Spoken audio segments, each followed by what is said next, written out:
Isn't this mini crochet candy just the sweetest?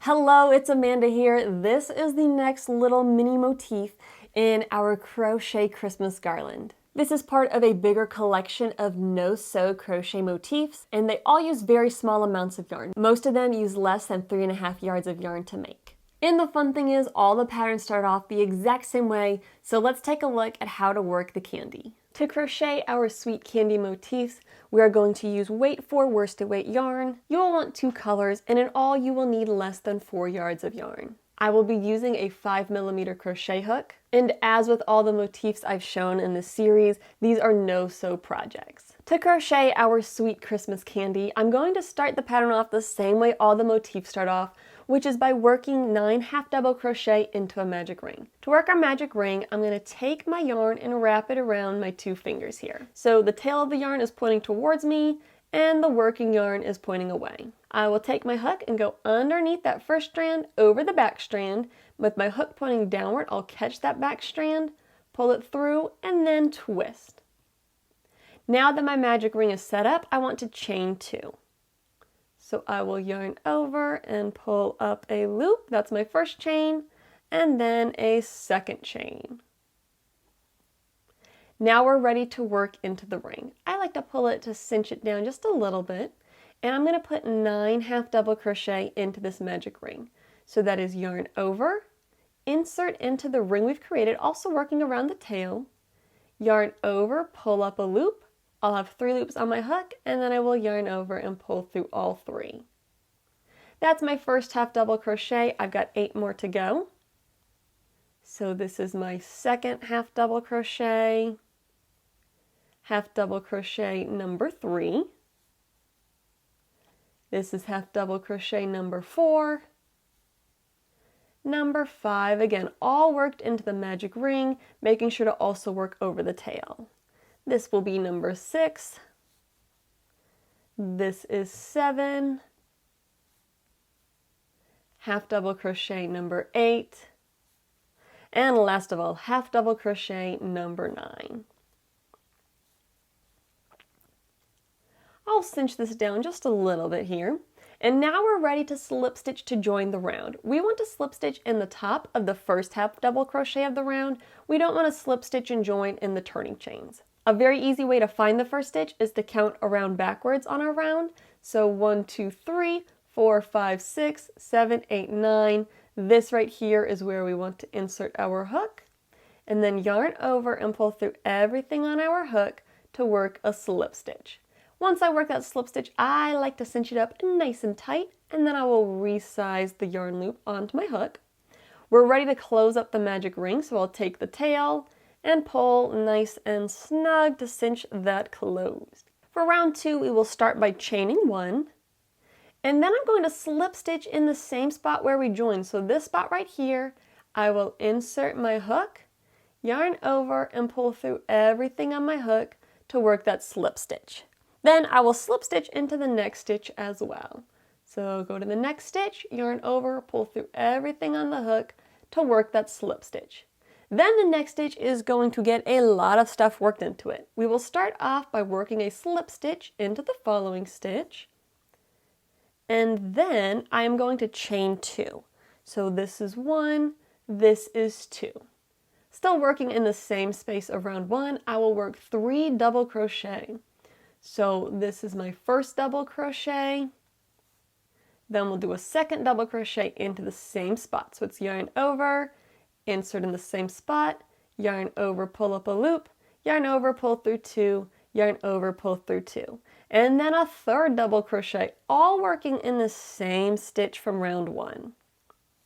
Now that we've worked our 3 double crochet, we will chain 2, 1, and 2, and then go back to the same spot and we will work a slip stitch. So yarn over and pull through everything on my hook. This is one I kind of like to cinch it nice and snug and then resize my loop back down.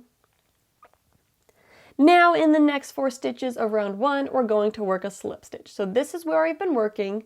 Find the stitch to the left, it might be kind of buried under all this, and we're going to put a slip stitch into that stitch. These slip stitches, I'm not pulling snug or anything. So that's 1, Go to the second stitch and work a slip stitch in there as well. Work a third slip stitch, so that goes into our next stitch from round 1. And then one more, another slip stitch in the following stitch. Now we're going to make the other side of the candy. We're going to work a whole bunch of stitches right here. So I will start by working a slip stitch into this spot. Then we chain 2, 1, 2, and then we're going to put 3 double crochet into the same place where we worked that slip stitch. So this is double crochet number 1, this is double crochet number 2, and this will be double crochet number 3. Again, these are all worked in the exact same spot of round 1. Then we will chain 2, 1, and 2, go to that same spot one more time, and work a slip stitch. So that's yarn over, pull through everything. And this is one of those slip stitches where I like to pull it nice and snug. Now we have just one stitch left in the round from round 1, and I'm going to go to that stitch, insert, yarn over, pull through everything to work a slip stitch. And then I'm going to find that chain that we did at the very beginning. It's this piece right here. So this is slip stitch 1 and 2. We're going to go right before it, and I'm going to insert underneath that chain. And right there, I'm going to work a slip stitch. So pull it through everything on my hook. And the reason we have that extra chain is because round 1 has 9 stitches, and we want this to be kind of symmetrical, so we're kind of making it look like there's 4 slip stitch along the top, just like there were 4 slip stitch along the bottom. But now that we've joined the round, we can fasten off. So cut our yarn, and then pull that tail on through the loop of our hook, and cinch it nice and snug. Now, it might look a little sad at the moment. That's okay, the next step's gonna bring it all together. To finish this up, I will take my contrast in color. I opted for brown this time, and I'm gonna cut a section of yarn. There's not a magical length to cut it, just cut it however long you need to be able to do this step. So I'm gonna lay my contrasting color strand down, and then take my candy and lay it face down on top of that strand, kind of here where the wrapper piece sticks out, and then I'm going to tie a knot. Just your basic overhand knot, but when I tie this, I want to cinch it up really nice and snug. And then I like to double or even triple knot it. Again, tying this nice and snug, because that's going to help create the shape of this project. I'll do a third knot just for good measure. That's what it will make the front look like. We'll repeat on the opposite side of the candy. Again, tying it very tightly around that part of the candy. And then once I've got it cinched down, I'll tie a couple more knots just to hold it nice and secure.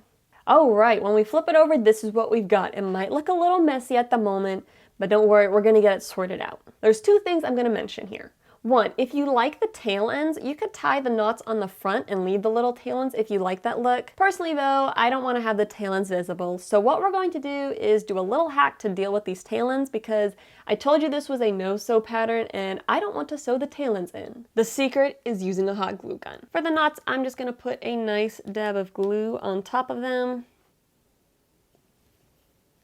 On that side, and on this side. I am being careful not to really touch the yarn with the tip of the glue gun because I don't want to melt my yarn. But since I'm using a low temp glue gun, I can fairly quickly use my finger to just kind of squish it down, or use the tip of scissors to press it in place. I'm going to trim these 2 just to get them out of the way, since this one's a little tinier, a little more challenging to see. But because of the hot glue, I won't have to worry about these coming undone, even though I'm cutting them nice and short. And then I've just got the 2 other tails left, and we're gonna do the same thing I've showed in previous videos. So dab of hot glue, lay the yarn in the hot glue, and if you want, use a pair of scissors, a toothpick, something that you can kind of press the yarn into the hot glue dot. One more tail, hot glue,